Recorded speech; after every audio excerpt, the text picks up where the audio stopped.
اعوذ باللہ من الشیطان الرجیم بسم اللہ الرحمن الرحیم۔ ہمارا یہ مؤصل اہم بات جو میں نے آج ابتدا میں بیان کر دی تھی، وَمِنْهُمْ أُمِّيُّونَ، ان میں سے بھی ایک طبقہ تو ہے ان پڑھ لوگوں کا۔ اب دیکھیے امی اصل میں تو ایک طرح سے کہنا چاہیے کہ مشرکین عرب کے لیے لفظ ہے قرآن مجید میں۔ کیوں؟ ان کے اندر پڑھنے لکھنے کا رواج بھی نہیں تھا، کوئی آسمانی کتاب بھی ان کے پاس نہیں تھی۔ لیکن اب یہود کے بارے میں کہا جا رہا ہے، جیسے آج مسلمان ہیں کہ اکثر و بیشتر مسلمان تو جاہل ہیں، چاہے پی ایچ ڈی کیا ہوا ہو، پی ایچ ڈی تو فزکس میں کیا ہوا ہے، قرآن کی الف بیتیں نہیں آتی، دین کے جو ہیں مبادی تک سے ناواقف ہیں، بہت پڑھے لکھے، اس کو ہمارے بعد لوگ کہتے ہیں پڑھے لکھے جاہل۔ آج کی عظیم اکثریت مسلمانوں کے پڑھے لکھے مسلمانوں کی وہ پڑھے لکھے جاہلوں پر مشتمل ہے۔ اس میں شامل کر لیجئے ہماری اکثریت جو ہے ہی بغیر پڑھی لکھی، تو اب انہیں کیا پتہ؟ وہ تو سارا اعتماد کریں گے علماء پر، کوئی بریلوی ہیں بریلوی علماء پر اعتماد کریں گے، کوئی دیوبندی ہیں وہ دیوبندی علماء پر اعتماد کریں گے، کوئی اہل حدیث ہیں وہ اہل حدیث علماء پر اعتماد کریں گے۔ منہم امیون، اب امیون کا سہارا کیا ہوتا ہے؟ منہم امیون لا یعلمون الکتاب الا امانیہ، وہ کتاب سے تو واقف نہیں ہوتے، اپنی کچھ خواہشات ہیں کہ جن کو جانتے ہیں۔ یہ خواہشات بعد میں کھل جائے گا، یہ خواہشات کیا ہیں؟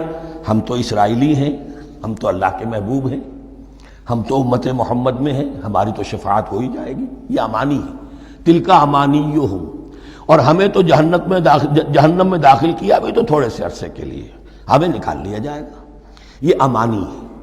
تو ان کے پاس تو یہ تو ان امانی، امنیہ کہتے ہیں خواہش، امانی اس کی جمع ہے، یہ اپنی خواہشات، انگریزی کا لفظ صحیح تعبیر کرے گا وشفل تھنکنگ، یہ اپنی اس وشفل تھنکنگ کے سہارے جی رہے ہیں، علم ان کے پاس ہے ہی نہیں۔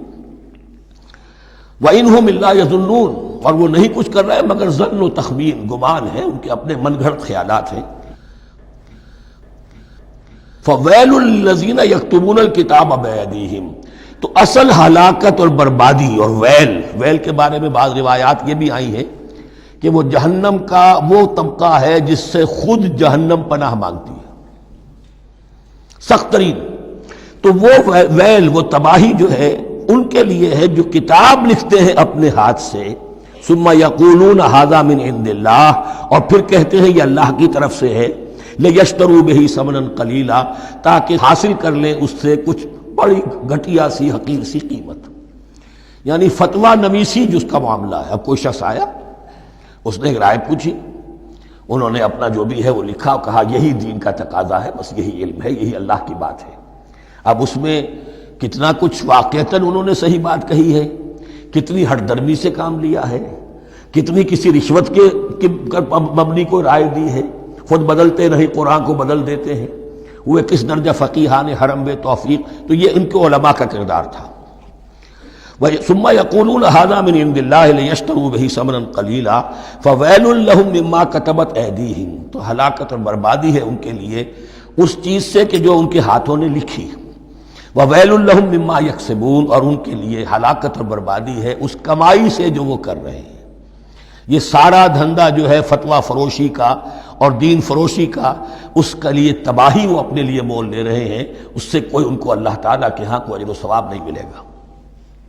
وقالوا، اب یہ آگے امانی، وقالوا لن تمسنا النار الا ایاما معدودہ، وہ کہتے ہیں ہمیں تو آگ چھو ہی نہیں سکتی، ہاں گنتی کے چند دن، صرف یہ کہ دوسروں کی آنکھوں میں دھول جھونکنے کے لیے کہ کوئی اعتراض نہ کر دے، اللہ ہمیں آگ میں پھینکا جا رہا اور ان کو نہیں پھینکا جا رہا، یہ ہم سے بھی بدتر تھے کردار میں، تو شاید ان کا منہ بند کرنے کے لیے چند دن کے لیے ہمیں جہنم میں ڈال دیں گے، پھر فوراً نکال لیں۔ وقالوا لن تمسنا النار الا ایاما معدودہ، اور وہ کہتے ہیں کہ نہیں چھو سکتی ہمیں آگ مگر گنتی کے چند دن۔ قل اتخذتم عند اللہ عہدا، ان سے کہیے کیا تم نے اللہ سے کوئی عہد لے لیا ہے، کوئی قول و قرار ہو گیا ہے؟ فلن یخلف اللہ عہدہ، کہ تمہیں یہ یقین ہے کہ اللہ اپنے عہد کے خلاف نہیں کرے گا؟ ام تقولون علی اللہ ما لا تعلمون، یا تم اللہ کی طرف اس بات کی نسبت کر رہے ہو، تہمت لگا رہے ہو، جڑ رہے ہو یہ بات اللہ پر جو تم نہیں جانتے، جس کے لیے تمہارے پاس کوئی علم نہیں ہے۔ بلا من کسب سیئۃ، اب یہ انتہائی وہ یونیورسل ٹروتھس جو ہیں جو میں نے کہا تھا، ابدی حقائق، اس کی عظیم ترین حقیقت آ رہی ہے، نوٹ کیجئے۔ بلا، کیوں نہیں، من کسب سیئۃ، جس شخص نے جان بوجھ کر ایک گناہ کمایا، لیکن گناہ بڑا، کبائر، صغائر نہیں، سیئۃ یہ اس کی جو تنکیر ہے وہ ایک کا فائدہ بھی دے رہی ہے اور تفخیم کا بھی۔ جس نے بھی جان بوجھ کر کسبا، ایک گناہ کمایا، فاحاطت بہ خطیئتہ، اور اس کی خطا نے اس کا گھیراؤ کر لیا، یعنی ایک ہی گناہ ہے، سود کھا رہا ہے، باقی نماز ہے، تہجد ہے، یہ ہے وہ ہے، لیکن اس ایک گناہ کی برائی بھی اتنی اس کے گرد جو ہے چھا جائے گی کہ پھر اس کی یہ ساری نیکیاں ختم ہو کر رہ جائیں، ایک گناہ۔ بلا من کسب سیئۃ واحاطت بہ خطیئتہ فاولئک اصحاب النار هم فیہا خالدون۔ اس میں ہمارے مفسرین نے یہ لکھا ہے کہ اس کی خطا کاری اتنی اس کے اوپر چھا جائے کہ ایمان کا کوئی اثر باقی نہ رہے۔ اور المعاصی برید الکفر، یہ علماء کے ہاں اصول ہے کہ یہ جو گناہ ہوتے ہیں یہ ڈاک ہے کفر کی، ہوتے ہوتے گناہ پر مداومت مداومت مداومت، اگر اس پر چلتا ہے تو اصل میں ہوتے ہوتے ہوتا یہ ہے کہ اسے پتہ بھی نہیں ہوتا، وہ اپنے آپ کو مسلمان سمجھتا ہے، اندر سے ایمان ختم ہو چکا ہوتا ہے۔ دیمک کی طرح جو ہے وہ دروازے کی چوکھٹ جو ہے کھائی گئی، اوپر صرف ایک ونیئر لگا ہوا ہے جو نظر نہیں آ رہا۔ یہ عقل جو ہے اللہ نے دیمک کو بھی دی ہے کہ چھوٹی سی چھپٹی چھوڑ دینا تاکہ دھوکہ کھاتے رہیں لوگ گھر والے، باقی یہ کہ اندر سے کھوکھلا کر دیا۔ اولئک اصحاب النار، یہ آگ والے ہیں، ہم فیہا خالدون، جو اس میں ہمیشہ ہمیشہ رہیں گے۔ یہ ہے قاعدہ کلیہ، قرآن کا قطعی اور ابدی فیصلہ۔ والذین آمنوا وعملوا الصالحات، ہاں اس کے برعکس جو لوگ ایمان لائیں اور نیک عمل کریں۔ اب نیک عمل میں ہر شخص نے اپنا اپنا نظریہ بنا رکھا ہے۔ مراد نیک عمل قرآن مجید کا کیا ہے؟ دین کے سارے تقاضوں کو ادا کرنا، وہ نیک عمل ہوگا۔ آپ نے ایک نیکی لے لی، یتیم خانہ کھول دیا، بڑی فاؤنڈیشن بنا دی، بیواؤں کا انتظام ہو رہا ہے، لیکن کاروبار میں سودی لین دین ہے، جھوٹ ہے، فریب ہے، دھوکہ ہے، سب چل رہا ہے، تو یہ نہیں۔ دین کے تقاضے یہ بھی ہے کہ دین کو قائم کرنے کی جد و جہد میں لگو، اس کی شرائط پوری کرو۔ تو فرمایا والذین آمنوا وعملوا الصالحات اولئک اصحاب الجنہ هم فیہا خالدون، وہ ہیں جنت والے اور وہ اس میں ہمیشہ ہمیشہ رہیں گے۔ وَإِذْ أَخَذْنَا مِيثَاقَ بَنِي إِسْرَائِيلَ لَا تَعْبُدُونَ إِلَّا اللَّهَ، اور یاد کرو جب کہ ہم نے بنی اسرائیل سے عہد لیا تھا تم نہیں عبادت کرو گے کسی کی سوائے اللہ کے۔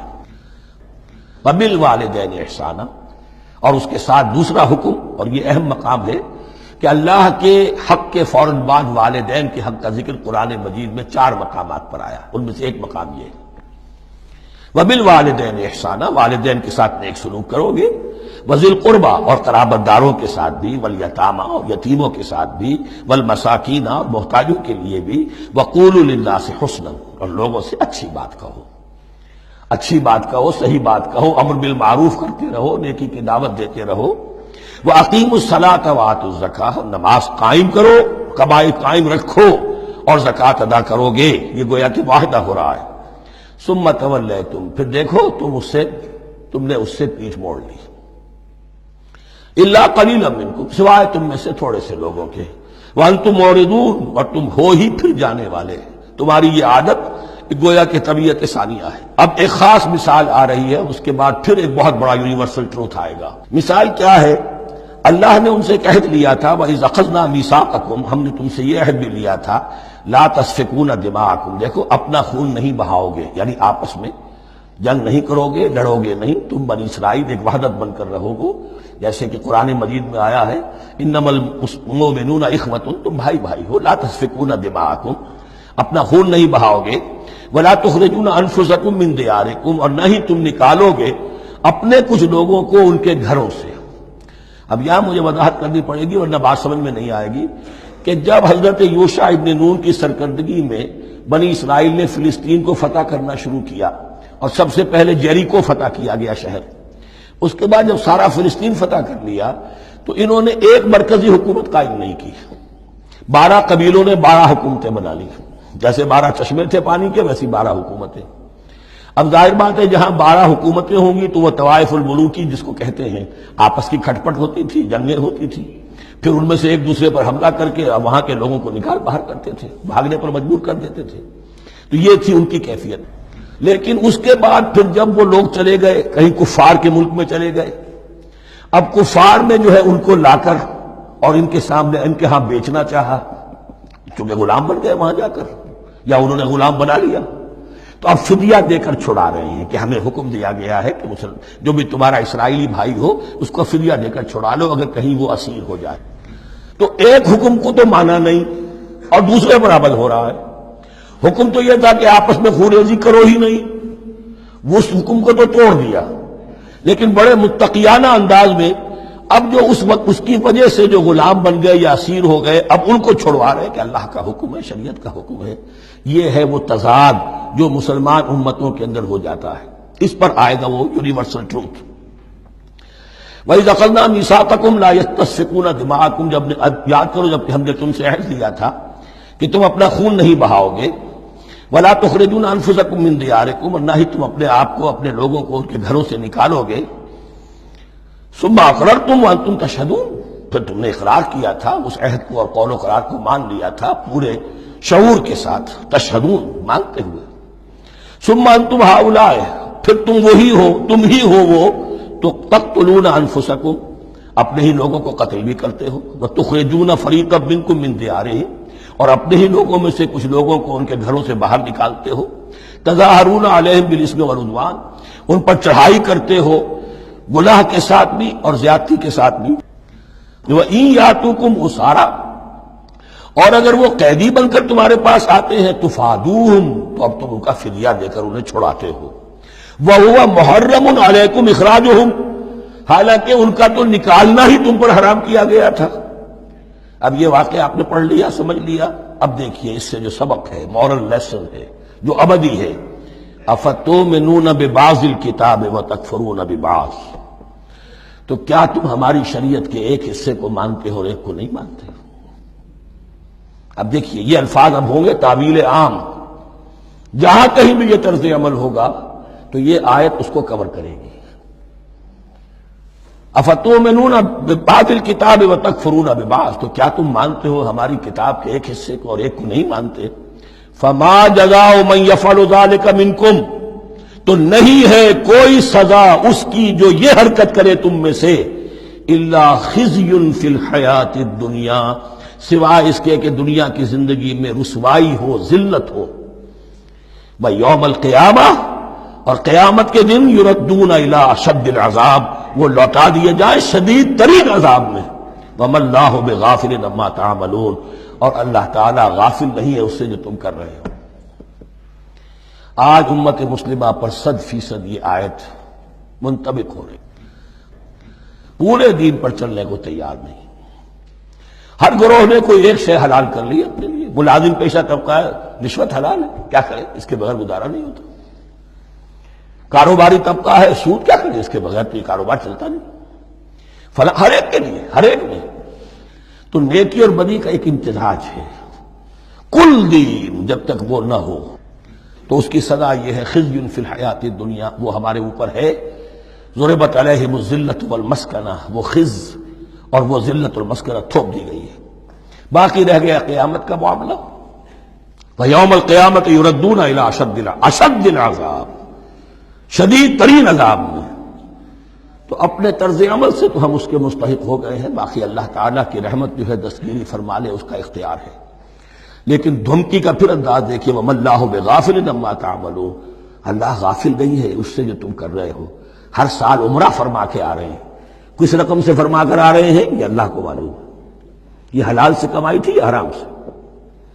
رمضان مبارک میں حرم میں پہلی صف میں جگہ ریزرو کرائی ہوئی ہے سیٹھ صاحب نے، اور وہاں کے شرطوں کو بھی رشوتیں دیتے ہیں، اور وہ سمجھتے ہیں کہ ہم تو سارا نہا دھو کر آ گئے، سال بھر جو بھی حرام کمائی کی تھی سب پاک ہو گئے. اللہ نا واقف نہیں ہے. اللہ تمہاری داڑھیوں سے دھوکہ نہیں کھائے گا، اللہ تمہارے اماموں سے اور ابا اور قبا سے دھوکہ نہیں کھائے گا. He knows you through and through. He sees you through and through. وَمَا اللَّهُ بِغَافِلٍ عَمَّا تَعْمَلُونَ أُولَٰئِكَ الَّذِينَ اشْتَرَوُا الْحَيَاةَ الدُّنْيَا بِالْآخِرَةِ، یہ وہ لوگ ہیں جنہوں نے دنیا کی زندگی اختیار کر لی ہے آخرت کو چھوڑ کر. فلا يخفف عنهم العذاب ولا هم ينصرون، تو اب ان کے لیے نہ تو ان سے عذاب میں تخفیف کی جائے گی اور نہ ان کی کوئی مدد کی جائے گی۔ وَلَقَدْ آتَيْنَا مُوسَى الْكِتَابَ وَقَفَّيْنَا مِن بَعْدِهِ بِالرُّسُلِ، اور ہم نے موسیٰ کو کتاب دی، تورات، اور قفینا من بعدہ بالرسل، اور پھر اس کے بعد پے بپے لگاتار ہم رسول بھیجتے رہے۔ ایک بات نوٹ کر لیجیے گا، لفظ رسول اور لفظ نبی میں کچھ فرق ہے، اس وقت تفصیل میں جانے کا موقع نہیں ہے، لیکن یہ تین جوڑے الفاظ کے ایسے ہیں قرآن مجید کی اصطلاحات کے کہ وہ تینوں مترادف کے طور پر بھی استعمال ہو جاتے ہیں اور علیحدہ علیحدہ اپنا مفہوم بھی رکھتے ہیں۔ اور اس کا ایک اصول یہ علماء نے بنایا ہے کہ اذا اجتمع تفرقا وَإِذَا تَفَرَّقَ اجتمع۔ ایک ہے ایمان اور اسلام، اب یہ بھی مسلم مومن ایک ہی شے ہے، لیکن یہ کہ ایک شے تو نہیں ہے، کچھ فرق بھی ہے۔ کہیں جہاں ان دونوں الفاظ کو لایا جائے گا بالمقابل تو فرق نظر آ جائے گا، لیکن عام طور پر مسلم کی جگہ مومن، مومن کی جگہ مسلم استعمال ہو جائے گا۔ call the rose by any name it will smell as sweet۔ اس طرح جہاد اور قتال کا معاملہ ہے، دو الفاظ ہیں، مختلف ہیں، مفہوم جدا بھی ہے لیکن ایک دوسرے کی جگہ آ بھی جائیں گے۔ تیسرے نبی اور رسول، فرق ہے، ہر نبی رسول نہیں ہوتا، ہر رسول نبی ہے، یعنی نبی عام ہے، رسول خاص ہے۔ نبی کو جب کسی خاص قوم کی طرف معین طور پر بھیج دیا جاتا ہے تب وہ رسول ہو جاتا ہے۔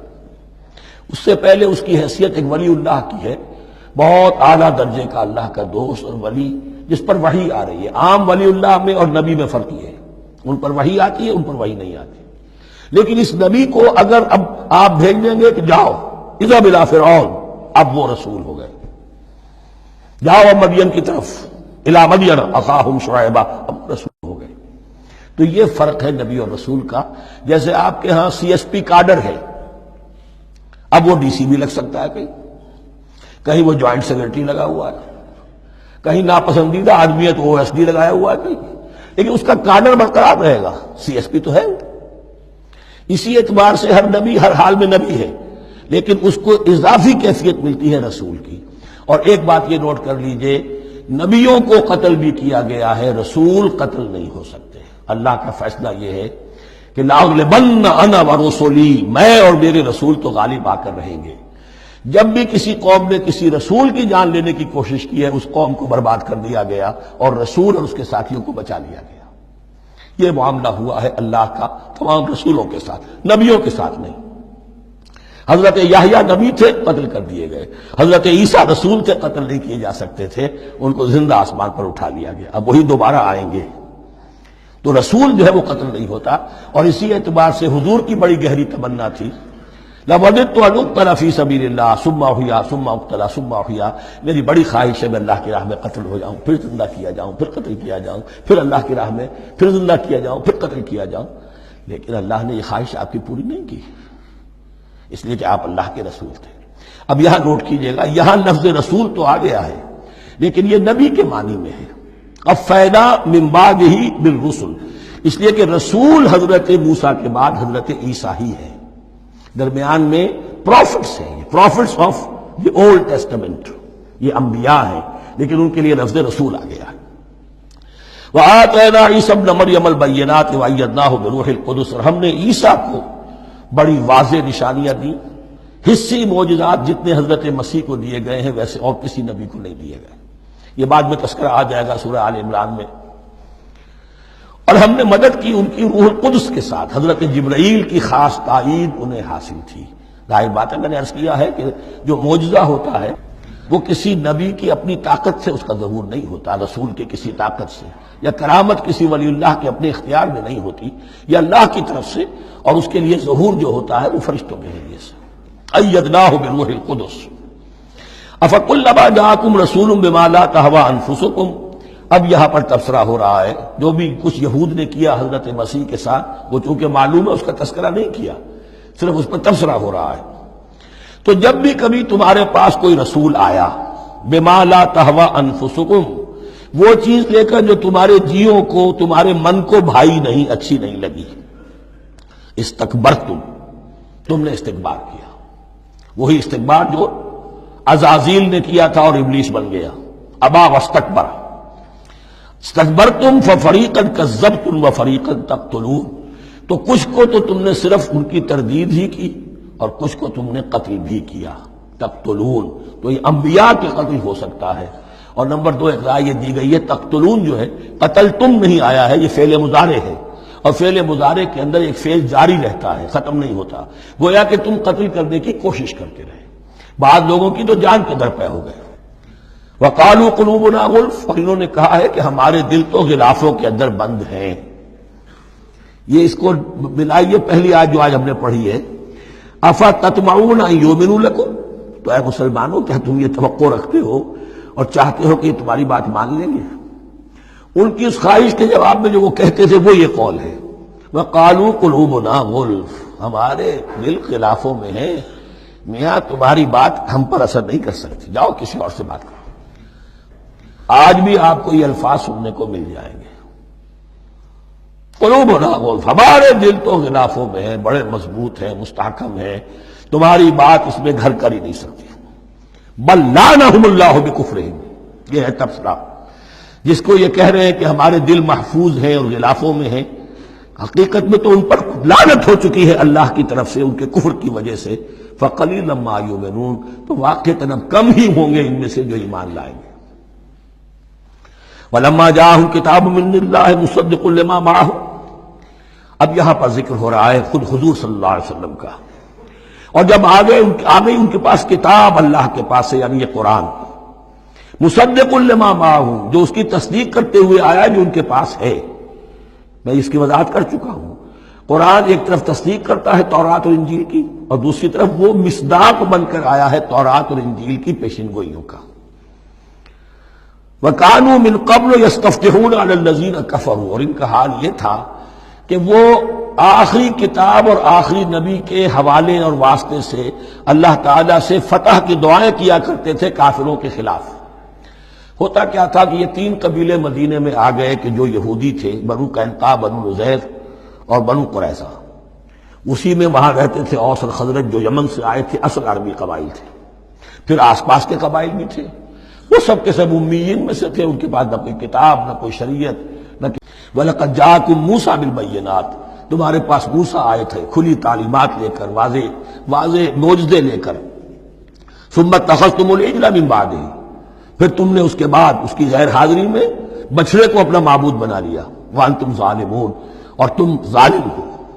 وَإِذْ أَخَذْنَا مِيثَاقَكُمْ وَرَفَعْنَا فَوْقَكُمُ الطُّورَ، یاد کرو جب کہ ہم نے تم سے عہد لیا تھا اور تمہارے اوپر کوہ طور کو معلق کر دیا تھا۔ خُذُوا مَا آتَيْنَاكُمْ بِقُوَّةٍ، پکڑو اس کو مضبوطی کے ساتھ جو ہم نے تمہیں دیا ہے۔ وَاسْمَعُوا، اور سنو۔ قَالُوا سَمِعْنَا وَعَصَيْنَا، انہوں نے کہا ہم نے سنا اور نافرمانی کی۔ یہ ان کی ایک اور بیماری تھی، الفاظ کو ذرا سا چکر دے کر ایسے پڑھنا کہ مفہوم جو ہے بالکل بدل جائے۔ کوئی اعتراض کہے تو کہے گا کوئی شخص کہ اپنے کانوں کا جا کے میل نکلوائیے، میں نے تو اطعنا کہا تھا، آپ کو عصینا سننے میں آ گیا۔ لیکن وہ اپنے لوگ جو ہوتے تھے ان کے منافقوں کے، اور آپس میں جو ہوتے تھے وہی منافق اس وقت حضرت موسیٰ کے ساتھ کردار تو ایک ہی رہا ہے ہمیشہ سے، اس کردار کے لوگ جو ہے یہ حرکتیں کرتے تھے، اور پھر ان سے سرزنش کی جاتی کہ بھائی ہم نے تو کہا تھا سمعنا واطعنا، آپ کے اپنی سماعت میں کوئی خلل ہوگا۔ قالوا سمعنا وعصینا، ہم نے سنا اور ہم نے رد کیا، نافرمانی کی۔ وَأُشْرِبُوا فِي قُلُوبِهِمُ الْعِجْلَ بِكُفْرِهِمْ، اور ان کے اس کفر کی پاداش میں یا کفران نعمت کی سزا کے طور پر ان کے دلوں میں بچھڑے کی محبت اور تقدس جو ہے وہ پلا دیا گیا۔ قُلْ بِئْسَ مَا يَأْمُرُكُم بِهِ إِيمَانُكُمْ إِن كُنتُم مُّؤْمِنِينَ، کہیے ان سے بری ہیں یہ باتیں، برا ہے وہ جس کا کہ حکم دے رہا ہے تمہیں تمہارا ایمان کے ساتھ یہ حرکتیں۔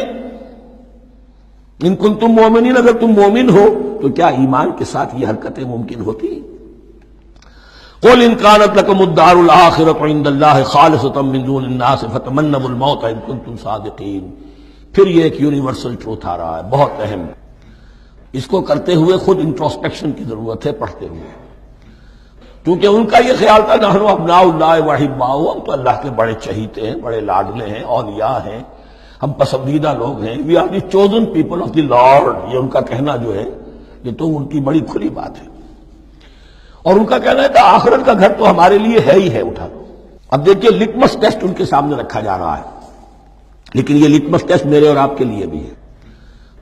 قل ان کانت لکم الدار الآخرۃ عند اللہ خالصۃ من دون الناس، اے نبی ان سے کہیے کہ اگر تمہارے لیے آخرت کا گھر اللہ کے پاس خالص کر لیا گیا ہے دوسرے لوگوں کو چھوڑ کر، یعنی تمہاری ریزرویشن ہو چکی ہے وہاں، تمہارے لیے تو جنت ہی جنت ہے، فتمنوا الموت ان کنتم صادقین، تو اگر تم سچے ہو تو تمہیں موت کی تمنا کرنی چاہیے، موت کی تمنا کرو۔ اگر اتنا ہی یقین ہے جنت میں داخل ہونے کا تو دنیا میں رہنا تم پر گراں ہونا چاہیے۔ یہاں کی تو بہت سی کلفتیں ہیں، بہت سی محنتیں ہیں، مشقتیں ہیں، کتنی کتنی کوفت اٹھانی پڑ جاتی ہے۔ یقین اگر ہو کہ آخرت ہے اور وہاں میرا مقام جنت میں ہے تو زندگی تو لائبلٹی معلوم ہونی چاہیے، ایسٹ معلوم نہیں ہونا چاہیے۔ پھر تو دنیا سجن نظر آنی چاہیے، جیسا کہ حدیث میں فرمایا گیا الدنیا سجن المومن و جنت الکافر، یعنی کم سے کم یہ کہ دنیا میں زیادہ رہنے کی آرزو تو نہ ہو، یہ کم سے کم ہے۔ آخرت پر ایمان، اور اگر اپنا معاملہ اللہ کے ساتھ خلوص پر ہے، دھوکے بازی پہ نہیں ہے، بل الانسان علی نفسہ بصیرہ، ہر انسان کو معلوم ہے میں کہاں کھڑا ہوں، آپ کا دل آپ کو بتا دے گا آپ اللہ کے ساتھ دھوکے بازی کر رہے ہیں یا آپ کا معاملہ اللہ کے ساتھ خلوص و اخلاص پر مبنی ہے۔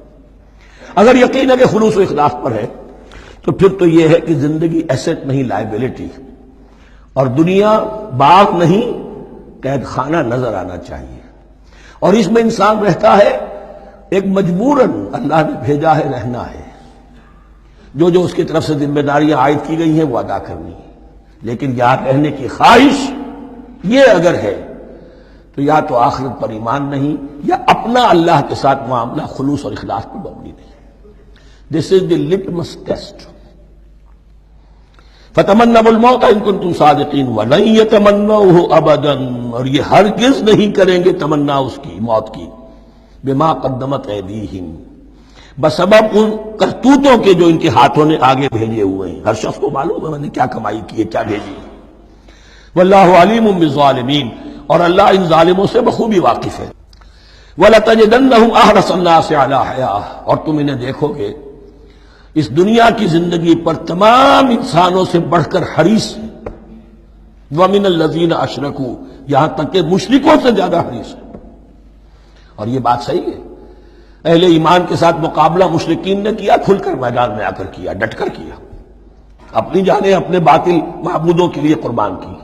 یہودی نہیں لڑ سکے، من ورائے جدر، فصیلوں کے پیچھے سے اور ادھر سے، لیکن سامنے آ کر مقابلہ نہیں کر سکے، اس لیے کہ انہیں جانیں بہت عزیز تھی۔ وَلَتَجِدَنَّهُمْ أَحْرَصَ النَّاسِ عَلَىٰ حَيَاةٍ وَمِنَ الَّذِينَ أَشْرَكُوا، حتیٰ یہ کہ مشرکین سے بھی زیادہ یہ دنیا کی زندگی کے حریص ہیں۔ یود احدہم لو یعمر الف سنہ، ان میں سے ہر ایک کی یہ خواہش ہے کہ کسی طرح اس کی عمر 1000 برس ہو جائے۔ وما ہوا بمزحزحہ من العذاب ان یعمر، اور اگر ان کو معمر کر بھی دیا جائے، طویل زندگی دے بھی دی جائے تو عذاب سے تو چھٹکارا نہیں ملے گا، آخرت تو پھر آخرت تو آنی ہے۔ واللہ بصیر بما یعملون، اور اللہ دیکھ رہا ہے جو کچھ کہ وہ کر رہے ہیں۔ قل من کان عدوا لجبریل فانہ نزلہ علی قلبک، اب جیسا کہ میں نے عرض کیا کہ ان کا خیال یہ تھا کہ آخری نبوت کا وقت تو قریب ہے، ہوگا وہ کوئی اسرائیلی، ہوگا ہم میں سے۔ معاملہ ہو گیا تلپٹ، اللہ نے ان کی آزمائش اتنی بڑی کر لی کہ جنہیں حقیر سمجھتے تھے، بڑی امیین ہیں، ان پڑھ ہیں، نہ ان کے پاس کتاب، نہ کوئی شریعت، نہ کوئی قانون، نہ کوئی ضابطہ، کچھ بھی نہیں، اللہ نے ان میں سے ایک آدمی کو، ایک شخص کو چن لیا۔ لہذا ان کے لیے اب ان کے اندر دشمنی پیدا ہوئی، کس سے؟ گالیاں دینے لگے حضرت جبرائیل کو، اس نے دشمنی کی ہے ہمارے ساتھ، آ تو رہا تھا پیغام ہم میں سے کسی کے لیے، لے گیا ادھر۔ اور یہ بات آپ کو شاید بڑی عجیب لگے، لیکن یہ کہ شیخ احمد سرہندی رحمۃ اللہ علیہ نے اپنے مکاتیب میں یہ لکھا ہے کہ اہل تشیع کا ایک فرقہ ایسا بھی رہا ہے، میں نہیں جانتا کہ آج بھی ہے یا نہیں ہے، جس کو غرابیہ کہتے تھے، غرابیہ۔ ان کا عقیدہ یہ تھا کہ حضرت محمد صلی اللہ علیہ وسلم اور حضرت علی رضی اللہ تعالی عنہ، ان کی ارواح بالکل ایک دوسرے کے ایسے مشابہ تھیں جیسے ایک کوا دوسرے کوے کے مشابہ ہوتا ہے، غراب کوے کو کہتے ہیں۔ تو جبریل دھوکہ کھا گئے، وہ وہی اللہ نے بھیجی تھی علی کے لیے، لے گئے محمد کے پاس صلی اللہ علیہ وسلم۔ تو یہ بات جو شیخ احمد سرہندی کی لکھی ہوئی غرابیہ فرقہ ان کا، مجھے یہ نہیں معلوم کہ اب بھی ہے یا نہیں، لیکن یہ بات یہود کے ہاں جو ہے وہ موجود تھی۔ اور بات جان لیجئے، لَيَأْتِيَنَّ عَلَىٰ أُمَّتِي مَا أَتَىٰ عَلَىٰ بَنِي إِسْرَائِيلَ حَزْوَ النَّعْلِ بِالنَّعْلِ، اس کی حقیقت اور سے اور منکشف ہوتی چلی جائے گی۔ تو اب یہاں فرمایا قُلْ مَنْ كَانَ عَدُوًّا لِجِبْرِيلَ، اے نبی کہہ دیجئے جو کوئی بھی دشمن ہو گیا ہو جبرائیل کا، فَإِنَّهُ نَزَّلَهُ عَلَىٰ قَلْبِكَ بِإِذْنِ اللَّهِ، تو اس نے تو نازل کیا ہے اس قرآن کو آپ کے دل پر اللہ کے حکم سے، جبرائیل کا اپنا اختیار تو نہیں تھا۔ مصدقا لما بین یدیہ، اور یہ تصدیق کرتے ہوئے آیا ہے اس کی جو اس کے سامنے موجود ہے، وہدی وبشریٰ للمؤمنین، اور ہدایت اور بشارت ہے اہل ایمان کے لیے۔ اور اس کے بعد اب فرمایا جا رہا ہے کہ اللہ اور اس کے رسول اور اس کے ملائکہ یہ ایک آرگینک ہول ہیں، یہ ایک جماعت ہے، ان میں کوئی رکھنا نہیں ہو سکتا، ان میں کوئی اختلاف نہیں ہو سکتا۔ اگر کوئی جبریل کا دشمن ہے تو وہ اللہ کا دشمن ہے، اگر کوئی اللہ کے سچے رسول کا دشمن ہے تو وہ اللہ کا دشمن ہے، جبریل کا بھی دشمن ہے۔ من کان عدوا للہ وملائکتہ ورسلہ وجبریل ومیکال فإن اللہ عدو للکافرین، تو کان کھول کر سن لو، جو کوئی بھی دشمن ہے اللہ کا اور اس کے فرشتوں کا اور اس کے رسولوں کا اور جبرائیل کا اور میکائیل کا، تو اللہ تعالیٰ کی طرف سے بھی اعلان ہے کہ اللہ ایسے کافروں کا دشمن ہے۔ وَلَقَدْ أَنزَلْنَا إِلَيْكَ آيَاتٍ بَيِّنَاتٍ، اور اے نبی ہم نے آپ کی طرف نازل کر دی ہیں روشن آیات۔ وَمَا يَكْفُرُ بِهَا إِلَّا الْفَاسِقُونَ، اور انکار نہیں کرتے ان کا مگر وہی کہ جو سرکش۔ وَمَا يُضِلُّ بِهِ إِلَّا الْفَاسِقِينَ، تیسرے رکوع میں جو سورہ بقرہ کے الفاظ آئے تھے۔ أَوَكُلَّمَا عَاهَدُوا عَهْدًا نَبَذَهُ فَرِيقٌ مِّنْهُمْ، تو جب بھی کبھی انہوں نے کوئی عہد کیا، اللہ سے میثاق کیا، اللہ کے رسولوں سے کوئی عہد کیا، نبذہ فریق منہم، ان میں سے ایک گروہ نے اس معاہدے کو پھینک دیا اٹھا کر۔ بل اکثرہم لا یؤمنون، بلکہ ان کی اکثریت جو ہے ایمان سے خالی ہے، جیسا کہ حال آج امت مسلمہ کا ہے۔ مسلمان ہیں، ایمان حقیقی، ایمان قلبی، یقین والا ایمان وہ کتنوں کو حاصل ہے؟ ڈھونڈ اب ان کو چراغ رخ زیبا لے کر۔ وَلَمَّا جَاءَهُمْ رَسُولٌ مِّنْ عِندِ اللَّهِ مُصَدِّقٌ لِّمَا مَعَهُمْ نَبَذَ فَرِيقٌ مِّنَ الَّذِينَ أُوتُوا الْكِتَابَ، پھر وہی بات، اور جب آئے ان کے پاس اللہ کی طرف سے ایک رسول نبی محمد صلی اللہ علیہ وسلم، مُصَدِّقٌ لِّمَا مَعَهُمْ، اور تصدیق کرتے ہوئے آئے ہیں اس کی جو ان کے پاس موجود ہے، ان کے ساتھ ہے، نَبَذَ فَرِيقٌ مِّنَ الَّذِينَ أُوتُوا الْكِتَابَ كِتَابَ اللَّهِ وَرَاءَ ظُهُورِهِمْ، ان کی ایک گروہ، ان کی ایک جماعت نے اللہ کی کتاب کو اپنی پیٹھوں کے پیچھے پھینک دیا۔ کأنہم لا یعلمون، گویا کہ وہ جانتے ہی نہیں، انجانے سے وہ کر رہے گئے، نہیں ہمیں کچھ پتہ نہیں۔ ان کے عوام پوچھتے ہوں گے کیا یہ وہی نبی ہیں جن کا ذکر نہیں، کیا بولے، کوئی یقین سے نہیں کہہ سکتے، کچھ نہیں، ابھی دیکھیں گے، تیل دیکھو، تیل کی دھار دیکھو، کأنہم لا یعلمون، جیسے انہیں علم نہیں۔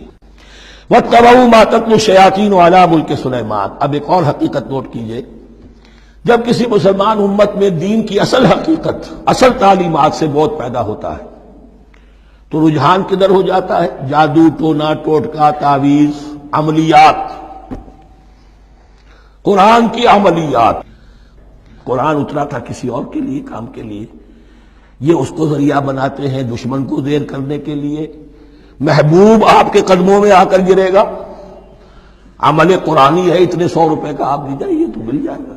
یہ دندے ہمارے ابھی چل رہے ہیں، خوب چلتے ہیں، اور میں سمجھتا ہوں کہ سب سے زیادہ فلرشنگ کاروبار جو ہے وہ اس طرح کا ہے۔ ہینگ لگے نہ پھٹکڑی، نہ آپ کو کوئی اس میں محنت کرنے کی ضرورت ہے، نہ اس کے اندر آپ کو انویسٹ کرنے کی ضرورت ہے، اور کاروبار چلتا۔ تو وہاں بھی کیا ہوا، واتبعوا، جب دین کی اصل حقیقت کو دور پھینک دیا، انہوں نے پیروی کی اس کی ما تتلو الشیاطین علی ملک سلیمان، جو شیاطین جن جو تھے، علی ملک سلیمان سے مراد ہے علی عہد ملک سلیمان، حضرت سلیمان کے زمانے میں، چونکہ اللہ تعالیٰ نے ان جنات کو حضرت سلیمان کے تابع کر دیا تھا، تو وہاں پر چونکہ ان کا اب جو ہے کوئی میل جول زیادہ تھا لوگوں کے ساتھ، تو وہ انہیں کچھ اس قسم کی چیزیں سکھاتے رہتے، گویا کہ اندر سے تخریب کاری۔ واتبعوا ما تتلو الشیاطین علی ملک سلیمان وما کفر سلیمان ولکن الشیاطین کفروا، اور سن لو سلیمان نے کبھی کفر نہیں کیا، بلکہ یہ شیاطین تھے کہ جو کفر کرتے تھے۔ جادو کفر ہے، لیکن آپ کو نقش سلیمانی آج تک بھی لفظ ملے گا، نقش سلیمانی۔ آج بھی مسلمان بھی ان چیزوں کو حضرت سلیمان کی طرف منسوب کر رہے ہیں، وہ ظلم اب بھی جاری ہے۔ وما کفر سلیمان ولکن الشیاطین کفروا یعلمون الناس السحر، وہ لوگوں کو جادو سکھاتے تھے۔ وما انزل علی الملکین ببابل ہاروت و ماروت، اور جو کچھ نازل کیا گیا دو فرشتوں پر، ہاروت اور ماروت پر، بابل میں۔ بابل یہ ہے پرانا عراق، بیبلونیا۔ نبوکدنضر بھی بیبلونیا کا بادشاہ تھا، نمرود بھی بیبلونیا کا بادشاہ تھا۔ عراق کے بادشاہوں کا لقب ہی تھا نمرود، نواردہ اس کی جمع ہے۔ تو حضرت سلیمان کی حکومت جب تھی تو وہاں پر یہ لوگ جنات جو ہیں وہ اس قسم کی تخریب کاری کر رہے تھے، تو اللہ تعالیٰ نے آخری آزمائش کے لیے دو فرشتوں کو زمین پر اتارا، اور وہ انسانی شکل میں لوگوں کو جادو سکھاتے تھے، بتاتے بھی جاتے تھے دیکھو جادو کفر ہے، ہم سے مت سیکھو، لیکن اس کے باوجود لوگ سیکھتے تھے۔ تو گویا کہ ان پر اتمام حجت ہو گیا کہ اب ان کے اندر خباثت جو ہے پوری طریقے سے گھر کر چکی ہے۔ وما یعلمان من احد، اور وہ نہیں سکھاتے تھے کسی کو بھی، حتی یقولا انما نحن فتنۃ فلا تکفر، یہاں تک کہ وہ کہہ دیتے تھے کہ دیکھو ہم تمہاری آزمائش کے لیے بھیجے گئے ہیں، ہم فتنہ ہیں، تو تم کفر مت کرو۔ فَيَتَعَلَّمُونَ مِنْهُمَا مَا يُفَرِّقُونَ بِهِ بَيْنَ الْمَرْءِ وَزَوْجِهِ، تو وہ سیکھتے تھے ان دونوں سے وہ شے کہ جس کے ذریعے سے تفریق کر سکیں ایک شخص اور اس کی بیوی کے درمیان، تفرقہ ڈالنا گھروں کے اندر، فساد۔ اب بھی یہ عورتوں کے اندر یہ کام بڑی تیزی کے ساتھ چلتے ہیں، تعویذ اور دھاگے اور معلوم کیا کوئی ڈنڈے چلتے ہیں۔ وما هم بضارین بہ من احد، اور نہیں تھے وہ ضرر پہنچانے والے کسی کو کچھ بھی، الا باذن اللہ۔ ایمان کا تقاضا یہ ہے کہ چاہے کوئی دوا ہو وہ بھی باذن رب کام کرے گی، ورنہ نہیں۔ کوئی اور اسباب طبیعیہ ہیں، ان کے بھی اثرات ظاہر ہوں گے اگر اللہ چاہے گا، اس کے بغیر کچھ نہیں ہو سکتا۔ جادو کا بھی اثر ہوگا تو اللہ کے اذن سے ہوگا۔ تو بندہ مومن کو ڈٹے رہنا چاہیے اور مقابلہ کرنا چاہیے۔ وما هم بضارین بہ من احد الا باذن اللہ ویتعلمون ما یضرهم ولا ينفعهم، اور وہ سیکھتے تھے ان سے وہ چیزیں جو ان کے لیے مضرت بخش تھیں، ضرر پہنچانے والی، اور انہیں نفع نہیں پہنچاتی تھی۔ وَلَقَدْ عَلِمُوا لَمَنِ اشْتَرَاهُ مَا لَهُ فِي الْآخِرَةِ مِنْ خَلَاقٍ، حالانکہ یہ بات ان کے علم میں آ چکی تھی کہ جس نے بھی اس چیز کو حاصل کیا، جادو سیکھا، اس کا پھر آخرت میں کوئی حصہ نہیں ہے۔ وَلَبِئْسَ مَا شَرَوْا بِهِ أَنفُسَهُمْ، اور بری تھی وہ چیز جس کے لیے انہوں نے اپنے آپ کو فروخت کر دیا۔ لَوْ كَانُوا يَعْلَمُونَ، کاش کہ انہیں علم ہوتا۔ وَلَوْ أَنَّهُمْ آمَنُوا وَاتَّقَوْا، اور اگر وہ ایمان رکھتے اور تقوی کی روش اختیار کرتے، لَمَثُوبَةٌ مِّنْ عِندِ اللَّهِ خَيْرٌ، تو بدلہ پاتے اللہ کی طرف سے بہت ہی اچھا، بہت خیر۔ لَوْ كَانُوا يَعْلَمُونَ، کاش کہ ان کو معلوم ہوتا۔ یا ایھا الذین آمنوا لا تقولوا رائنا وقولوا انظرنا واسمعوا، اب ایک اور مثال ان کی، وہ تو تھے منافقین بنی اسرائیل جن کا ذکر ہوا، سمعنا وعصینا۔ اب یہاں یہ منافقین جو یہاں پر مسلمانوں میں شامل ہو گئے تھے، یہود کے زیر اثر لوگ، اور آ گئے ہیں مسلمانوں میں بھی۔ اب ان کا معاملہ کیا تھا؟ جب حضور صلی اللہ علیہ وسلم کی محفل میں بیٹھتے تھے تو جیسے ہوتا ہے آپ نے کوئی بات فرمائی تو اگر فرض کیجئے کہ ادھر کے لوگوں نے نہیں سنی، بات سمجھ میں نہیں آئی، تو وہ ان سے درخواست کرتے تھے رعاینا، حضور ذرا ہماری رعایت کیجئے، بات کو دوبارہ دہرا دیجئے، ہماری سمجھ میں نہیں آیا۔ اب اس کا وہ کیا کرتے تھے یہودی یا یہ ان کے یہودیوں کے زیر اثر منافقین؟ رعاینا، اے ہمارے چرواہے، گویا کہ دل میں خوش ہو رہے، خباثت نفس اس کو غذا مل رہی ہے، ہم نے تو رعاینا کہہ دیا۔ کسی نے اگر ٹوک دیا، بابا میں نے رعاینا کہا تھا، معلوم ہوتا آپ کی سماعت میں کوئی خلل پیدا ہو چکا ہے، یہ انداز۔ تو مسلمانوں سے کہا جا رہا ہے، یہ واحد آیت ہے اس پورے سلسلے میں جس میں خطاب یا ایھا الذین آمنوا سے ہے، لیکن اصل میں روح سخن اب بھی بنی اسرائیل کی شرارت ہے۔ یا ایھا الذین آمنوا لا تقولوا رعاینا وقولوا انظرنا واسمعوا، دیکھو تم اس لفظ ہی کو چھوڑ دو، اے اہل ایمان تم مت کہا کرو رعاینا، تم کہا کرو انظرنا، اے نبی ہماری طرف توجہ فرمائیے یا ہمیں مہلت دیجیے۔ نظر کے دونوں معنی ہیں، دیکھنا ہمیں دیکھیے، اور انتظار بھی اسی سے بنا ہے، ذرا سی مہلت دیجیے۔ واسمعوا، اور دوسرے یہ کہ توجہ سے سنا کرو، تاکہ دوبارہ پوچھنے کی ضرورت ہی پیش نہ آئے۔ وَلِلْكَافِرِينَ عَذَابٌ أَلِيمٌ، اور ان کافروں کے لیے تو دردناک عذاب ہے۔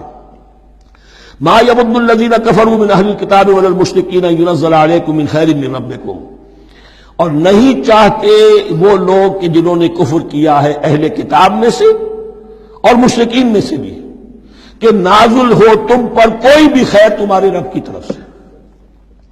یہ اہل کتاب بھی اور مشرکین مکہ بھی یہ جل رہے ہیں حسد میں، حسد کی آگ میں، کہ یہ کلام پاک تمہیں کیوں دے دیا گیا، یہ آخری منصب نبوت کا جو ہے خاتم النبیین، یہ منصب جو ہے یہ انہیں کیوں مل گیا۔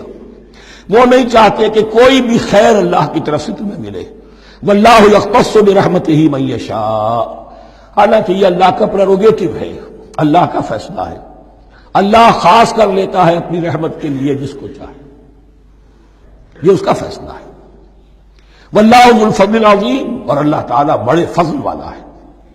ما ننسخ من آیت او ننسها نأت بخیر منها او مثلها، ہم نہیں منسوخ کرتے کسی بھی آیت کو یا اسے بھلواتے۔ ایک تو ہے ننسخ، منسوخ کر دینا، ایک ہے حافظے سے ہی کسی کے محو کر دینا۔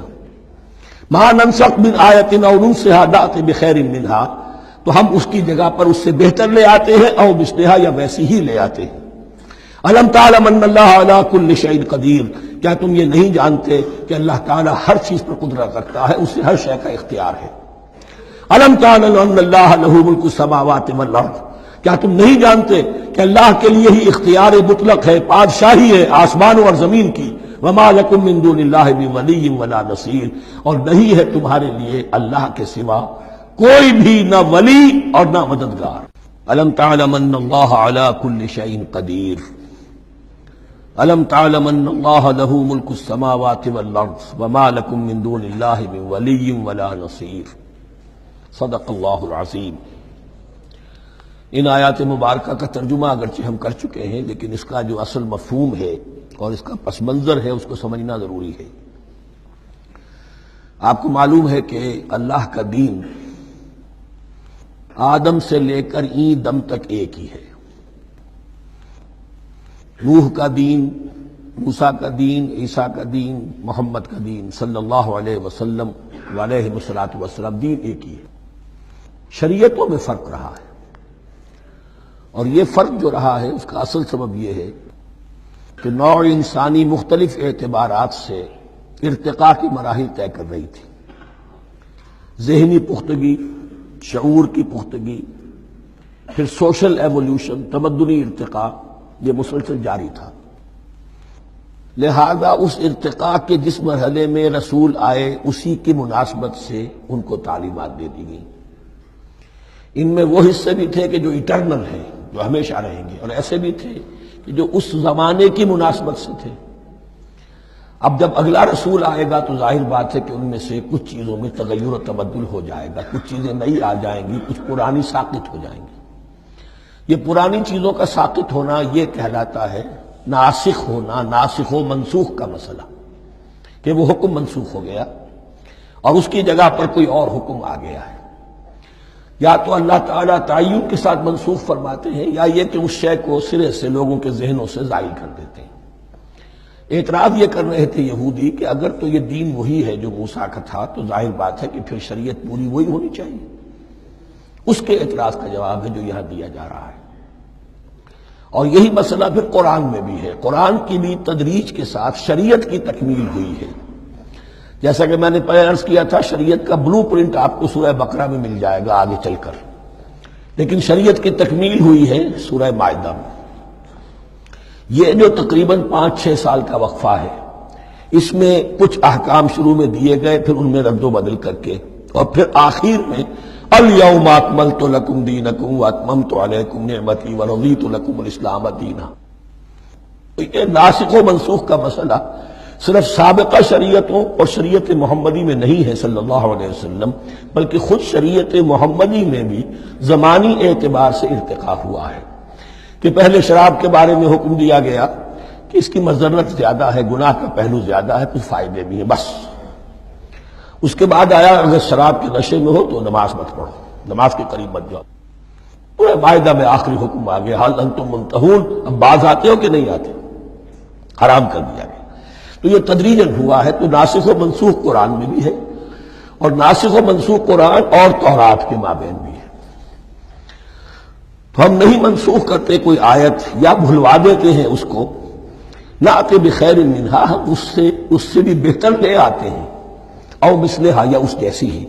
الم تعلم ان اللہ علی کل شیء قدیر، اب یہ کہ یہ تو اللہ کی اتھارٹی ہے، مالک الملک وہ ہے، دین اس کا ہے، اس میں وہ جس طریقے سے چاہے کسی چیز کے اندر تبدیلی پیدا کر دے۔ الم تعلم ان اللہ لہ ملک السماوات والارض ما لکم من دون اللہ من ولی ولا نصیر ام تريدون ان تسألوا رسولکم کما سئل موسیٰ من قبل، کیا تم یہ چاہتے ہو کہ سوال کرو یا مطالبہ کرو اپنے رسول سے بھی اسی طرح کے جس طرح کی باتیں کی گئی تھی موسیٰ سے پہلے؟ مثلا ہم دیکھ چکے ہیں کہ ان سے کہا گیا کہ ہم نہیں مانیں گے جب تک کہ اللہ کو دیکھ نہ لے عیاناً، یا اسی طرح کے اور مطالبے جو حضرت موسیٰ علیہ السلام سے کیے جاتے تھے۔ یہاں مسلمانوں کو سکھایا جا رہا ہے کہ اس روش سے باز آؤ، ایسی بات تمہارے اندر پیدا نہیں ہونی چاہیے۔ وَمَن يَتَبَدَّلِ الْكُفْرَ بِالْإِيمَانِ فَقَدْ ضَلَّ سَوَاءَ السَّبِيلِ، ظاہر بات ہے ایسی حرکتیں بھی اب مسلمانوں میں سے بھی جو منافقین ان میں شامل تھے وہی کر رہے ہوں گے۔ اس لیے فرمایا کہ جو کوئی ایمان کو ہاتھ سے دے کر کفر کو لے لے گا، یعنی منافق کیونکہ دو طرفہ ہوتا ہے، اب اس کا بھی امکان ہوتا ہے کہ یکسو ہو جائے کفر کی طرف، اور اس کا بھی امکان ہوتا ہے کہ بالآخر یکسو ہو جائے ایمان کی طرف۔ مذبذبین بین ذالک کی کیفیت میں جو مبتلا ہے، اس کے دو یہ امکانات ہیں۔ تو جو کفر کی طرف جا کر مستقل طور پر راغب ہو گیا اس کا ذکر ہے، وَمَن يَتَبَدَّلِ الْكُفْرَ بِالْإِيمَانِ فَقَدْ ضَلَّ سَوَاءَ السَّبِيلِ، تو وہ تو سیدھی راہ سے بھٹک گیا۔ وَدَّ كَثِيرٌ مِّنْ أَهْلِ الْكِتَابِ لَوْ يَرُدُّونَكُم مِّن بَعْدِ إِيمَانِكُمْ كُفَّارًا، اہل کتاب میں سے بہت سے لوگ ہیں جو چاہتے ہیں کہ کسی طرح لوٹا کر لے جائیں تمہیں تمہارے ایمان کے بعد پھر کفار بنا دیں۔ یہ ایسے ہی ہے کہ جیسے کسی بلی کی دم کٹ جائے تو وہ یہ چاہے گی کہ ساری بلیوں کی دمیں کٹ جائیں کہ وہ کوئی علیحدہ سے نمایاں نہ رہے۔ تو وہ چاہتے تھے کہ یہ چیزیں جو ہیں ان کو واپس لے آیا جائے، اہل ایمان کو بھی کفر میں لے آیا جائے، حسدا من عند انفسہم، اور یہ ان کا طرز عمل ان کے حسد کی وجہ سے کہ کیوں یہ نعمت جو ہے ان کو دے دی گئی۔ من بعد ما تبین لہم الحق، اس کے بعد کہ ان پر حق بالکل واضح ہو چکا ہے، وہ جان چکے ہیں، پہچان چکے ہیں، کسی مغالطے میں نہیں ہے، غلط فہمی میں نہیں ہے۔ فاعفوا واصفحوا، یہ بہت اہم ہے مقام۔ تو اے مسلمانوں تم معاف کرتے رہو اور صرف نظر سے کام لو۔ اس کا اصل مطلب کیا ہے؟ ابھی تو چونکہ مدنی دور کا آغاز ہو رہا ہے، ابھی کشمکش کے اور کشاکش کے اور مقابلے کے اور تصادم کے بڑے سخت مراحل آ رہے ہیں۔ چونکہ تمہارا سب سے پہلا جو محاذ ہے وہ تو کفار مکہ کے خلاف ہے، سب سے بڑھ کر وہی آئیں گے، تم پر حملے کریں گے، جنگیں ہوں گی۔ تو فوری طور پر یہ جو آستین کے سانپ ہیں ان کو ابھی چھیڑو مت، جب تک یہ پڑے رہیں ڈورمنٹ، انہیں پڑا رہنے دو۔ ایک وقت آئے گا، یہاں یوں سمجھیے کہ یہ حکم دیا رہا ہے فی الحال انہیں چھیڑو مت، ان کے طرز عمل کے بارے میں زیادہ توجہ نہ دو، فاعفو، معاف کرتے رہو، درگزر کرتے رہو۔ اور وصفحو کہتے ہیں، صفح کہتے ہیں ایک طرف کا، یہ صفح ہے، یہ ورق ہے، صرف نظر کر لینا، دیکھا اندیکھا کر لینا، نظر انداز کر دینا، حتی یاتی اللہ بامرہ، یہاں تک کہ اللہ اپنا فیصلہ لے آئے۔ ایک وقت آئے گا کہ پھر مسلمانوں کو غلبہ آخری حاصل ہو جائے گا، اور جب جو یہ باہر کے دشمن ہیں ان سے تم نمٹ لو گے، پھر یہ کہ ان اندرونی دشمنوں کے خلاف بھی تمہیں اب آزادی دی جائے گی کہ ان کو بھی ان کے کیفر کردار تک پہنچا دو۔ ان اللہ علی کل شیء قدیر، یقیناً اللہ ہر چیز پر قادر ہے۔ واقیموا الصلاۃ وآتوا الزکاۃ، نماز قائم رکھو، زکوٰۃ دیتے رہو۔ وما تقدموا لانفسکم من خیر تجدوہ عند اللہ، اور جو کچھ بھی تم خیر میں سے، بھلائی میں سے اپنے لیے آگے بھیجو گے، کوئی مال خرچ کر رہے ہو تو خرچ کہاں ہو گیا؟ وہ تو اللہ کے ہاں ڈپازٹ ہو گیا، جمع ہو گیا۔ وما تقدموا لانفسکم من خیر تجدوہ عند اللہ، اسے اللہ کے پاس پاؤ گے۔ ان اللہ بما تعملون بصیر، یقیناً جو کچھ تم کر رہے ہو اللہ اسے دیکھ رہا۔ قالوا لن يدخل الجنة الا من كان هودا او نصارى، اب دیکھیے جب یہ نئی امت اب تشکیل پا رہی ہے تو یہودی اور نصرانی جو ایک دوسرے کے دشمن تھے مسلمانوں کے مقابلے میں جمع ہو گئے. انہوں نے کہنا یہ شروع کیا وَقَالُوا لَن يَدْخُلَ الْجَنَّةَ ہرگز نہیں داخل ہوگا جنت میں إِلَّا مَنْ كَانَ هُودًا أَوْ نَصَارَىٰ سوائے اس کے جو یا تو یہودی ہو یا نصرانی ہو. وَقَالُوا لَن يَدْخُلَ الْجَنَّةَ إِلَّا مَنْ كَانَ هُودًا أَوْ نَصَارَىٰ تِلْكَ أَمَانِيُّهُمْ یہ لفظ دوبارہ آ گیا. یہ ان کی خواہشات ہیں، من گھڑت خیالات ہیں، ان کی وشفل تھنکنگ ہے.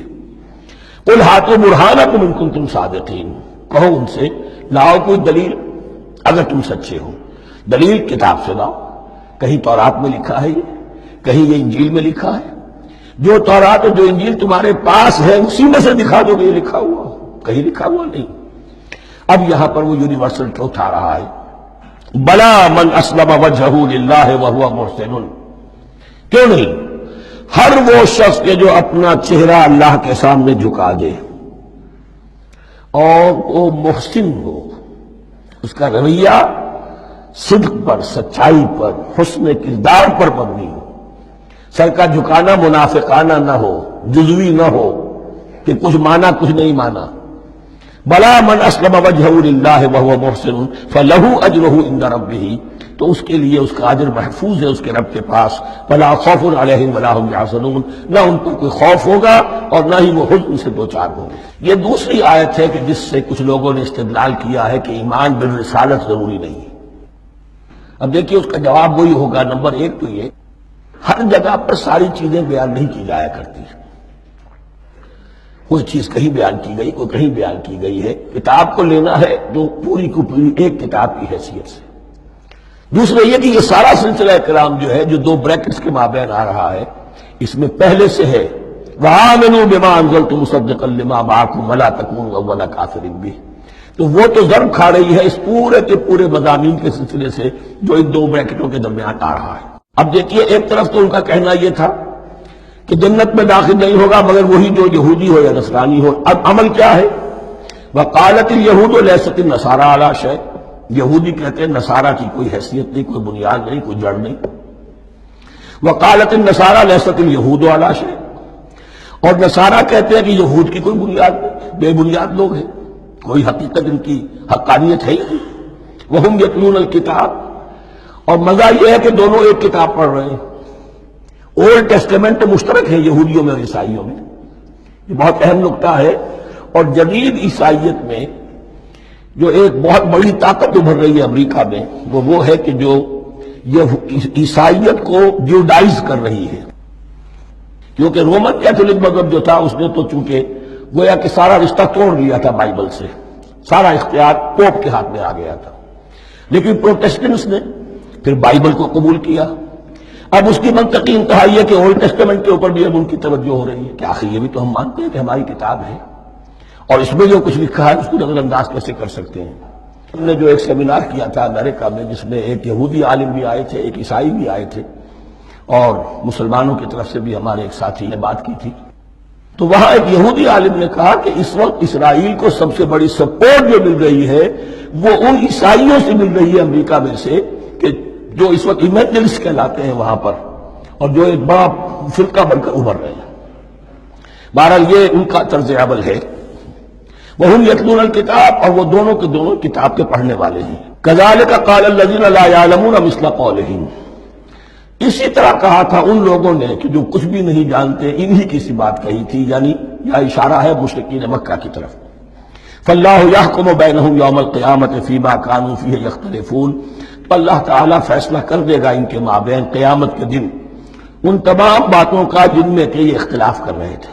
وَمَنْ أَظْلَمُ مِمَّنْ مَنَعَ مَسَاجِدَ اللَّهِ أَنْ يُذْكَرَ فِيهَا اسْمُهُ وَسَعَىٰ فِي خَرَابِهَا. اب دیکھیے یہاں جو بخیہ یہ آیات آ رہی ہیں اگرچہ خطاب تو ہے وہ بریکٹس کے مابین، خطاب میں بنی اسرائیل، لیکن اب یہاں کچھ ریفرنسز اہل مکہ کی طرف شروع ہو گئے ہیں اور اس کے بعد سے حضرت ابراہیم کا تذکرہ آئے گا، پھر تحویل قبلہ کا ذکر آئے گا. تحویل قبلہ میں ظاہر بات ہے کہ وہ قبلہ جو ہے وہ مشرکین مکہ کے قبضے میں تھا اس وقت. اس حوالے سے ریلیونٹ کچھ مضامین جو ہیں اس کی تمہید باندھی جا رہی ہے. یہ ساری تمہید ہے جو آگے آنے والا مضمون ہے تحویل قبلہ، جو علامت تھی اس بات کی کہ اب وہ سابقہ امت مسلمہ معزول کر دی گئی اور نئی امت محمد صلی اللہ علیہ وسلم اس مقام پر نصب کر دی گئی، انسٹال کر دی گئی۔ اس کے حوالے سے جو مسئلے اٹھیں گے، اسی لیے قال الذین لا یعلمون مثل قولہم، میں نے عرض کیا کہ یہ مشرکین مکہ کی طرف اشارہ ہے۔ ومن اظلم ممن منع مساجد اللہ یذکر فیہا اسمہ، اس سے بڑھ کر ظالم کون ہوگا جو اللہ تعالیٰ کی مسجدوں سے لوگوں کو روکے کہ وہ اس میں اس کا نام لے سکے۔ چونکہ مشرکین مکہ نے مسلمانوں کو محروم کر دیا تھا حرم سے، اب وہاں جانے کی ان کو اجازت نہیں تھی۔ سن 6 میں حضور گئے بھی ہیں، تب بھی یہ کہ صلح حدیبیہ ہو گئی، واپس آنا پڑا، عمرہ کرنے کی اجازت نہیں ملی۔ سن 7 میں پھر ہوا ہے، تو یہ 7 برس بہت شاہ گزرے ہیں محمد الرسول اللہ صلی اللہ علیہ وسلم اور اہل ایمان پر۔ اب یہاں ذکر ہو رہا ہے ان کا قریش کا۔ ومن اظلم ممن منع مساجد اللہ یذکر فیہا اسمہ وسعی فی خرابہا، اور وہ اس کی تخریب میں لگے ہوئے ہیں۔ یہ خراب تخریب، یہ تخریب 2 طرح کی ہوتی ہے، ایک ظاہری تخریب ہوتی ہے کسی مسجد کو گرا دینا، اور ایک ظاہری نہیں باطنی معنوی ہوتی ہے۔ وہ جو تخریب ہے وہ یہ ہے کہ توحید کے بجائے اسے شرک کا اڈا بنا دیا ہے۔ وہ تو دنیا کے بت قدوں میں پہلا وہ گھر خدا کا، ہم اس کے پاسباں ہیں، وہ پاسباں ہمارا، 360 بت رکھ دیے گئے اس گھر میں لا کر، جو ابراہیم نے تعبیر کیا تھا توحید خالص کے لیے۔ وسعی فی خرابہا، یہ لفظ ذرا نوٹ کر لیجئے، یہ ایک حدیث میں بھی آیا ہے، بڑی دلدوز حدیث ہے، اور میں چاہتا ہوں کہ آپ اسے ذہن میں رکھیں۔ حضور نے فرمایا یوشک ان یاتی علی الناس زمان، اندیشہ ہے کہ لوگوں پر یعنی میری امت پر ایک زمانہ ایسا بھی آ جائے گا، اب گنتے جائیے، لا یبقى من الاسلام الا اسمہ، اسلام میں سے اس کے نام کے سوا کچھ نہیں بچے گا، ولا یبقى من القرآن الا رسمہ، قرآن میں سے اس کے رسم الخط، الفاظ اور حروف کے سوا کچھ نہیں بچے گا۔ اسی کی اللہ تعالیٰ نے ضمانت دی ہے، یہ محفوظ رہے گا رسم عثمانی۔ مساجدہم عامرۃ، ان کی مسجدیں آباد تو بہت ہوں گی، وہی خراب من الہدی، ہدایت سے خالی ہو جائیں گے۔ یہ خراب کے لفظ سے ہی خراب من الہدی، وعلماؤہم شر الناس تحت ادیم السماء، اور ان کے علماء آسمان کی چھت کے نیچے کی بدترین انسان ہیں۔ من عندہم تخرج الفتنۃ وفیہم تعود، فتنہ انہی کے اندر سے برآمد ہوگا اور انہی میں گھس جائے گا، یعنی ان کا کام فتنہ انگیزی، مخالفت، جنگ و جدال، بھڑکانا، اپنے اپنے فرقے کے لوگوں کے جذبات کو بھڑکاتے رہنا اور مسلمانوں کے اندر اختلافات کو ہوا دینا، یہی ان کا کام رہ جائے گا۔ آج جن کو ہم علماء کہتے ہیں ان کی عظیم اکثریت اس کیفیت سے دوچار ہو چکی ہے۔ جب مذہب اور دین پیشہ بن جائے تو کوئی خیر اس میں باقی نہیں رہتا۔ یہ دین اور مذہب پیشہ نہیں تھا، اسلام میں کوئی پیشوائیت نہیں، اسلام میں کوئی پاپائیت نہیں، اسلام میں کوئی برہمنزم نہیں، اسلام تو ایک کھلا، ہر شخص کتاب اللہ پڑھے، ہر شخص عربی سیکھے، ہر شخص کو امامت کے قابل ہونا چاہیے، ہر شخص اپنی بچی کا نکاح خود پڑھائے، ہر شخص اپنے والد کا جنازہ خود پڑھے۔ یہ جو ہم نے پیشہ بنا دیا ہے اور پھر انہیں پیسے دیتے، ظاہر بات ہے کہ اس پیشے کے اندر تو پیشے میں عیب نہیں، رکھیے نہ فرہاد کو نام، تو پیشہ میں تو جو کچھ پیشہ ورانہ چشمکیں ہوتی ہیں اور جو خباثتیں ہوتی ہیں وہ آتی ہیں۔ لیکن ساتھ ہی یہ بات واضح رہے کہ علماء حق سے دنیا خالی نہیں ہوگی، علماء حق بھی ہیں، لیکن کسی کے ماتھے پر لکھا ہوا نہیں ہوتا کہ یہ علماء حقانی میں سے اور یہ علماء سوء میں سے ہے۔ باقی یہ صحیح بات ہے کہ اکثریت ادھر جا چکی ہے، ورنہ امت کا بیڑا غرق نہ ہوتا، سیدھی سیدھی بات۔ یہ بیڑا غرق ہوا ہے تو آخر کوئی سبب ہے۔ اولئک ما کان لہم ان یدخلوها الا خائفین، ایسے لوگوں کو تو سوائے اس کے ان کا کوئی مقام نہیں ہے کہ انہیں داخل ہونے کی بھی اجازت نہیں ہونی چاہیے اس میں، یعنی اللہ کی مسجدوں میں، مگر خوف زدہ ہو کر، ڈر کر۔ لہم فی الدنیا خزی، کے لیے دنیا میں بھی رسوائی اور ذلت ہے، وَلَهُمْ فِي الْآخِرَةِ عَذَابٌ عَظِيمٌ، اور آخرت میں ان کے لیے عذاب عظیم ہے۔